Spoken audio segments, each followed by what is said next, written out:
Hello nerds, you are about to jump into the nerd news pertaining to comic books and books right here with me, Generally Nerdy, pre-recording on the things and the stuff, but this is the most recent episode, I promise you. If you want to see the entire episode, then check out the top link in the description, assuming you are watching on YouTube. Otherwise, youtube.com/generallynerdy and generallynerdy.net are the best places to go for that. So without any further ado, let's hit the news.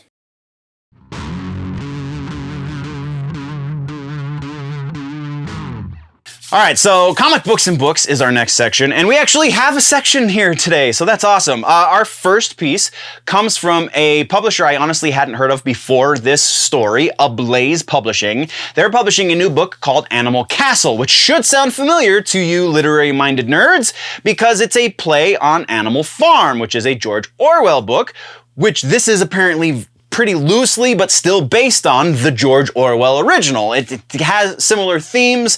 We'll be definitely keeping tabs on this just because I'm really interested in a modern interpretation of Orwell, especially considering the social climate in which we live. So it is due out from, again, Ablaze Publishing, December 1st. It is going to be about $1 cheaper per book than the Big Two, because Big Two usually release at $4.99. This is going to be released at $3.99. So there is that. And then our final piece for comic books and books, our only other piece, I guess I should say, has to do with the guy that we cover all the time in this section, Batman. James Tynion IV is leaving the book. We've already covered this. The man who is going to be taking his place, also I believe we've covered this, is Joshua Williamson, who used to do The Flash, has done a number of other things for DC.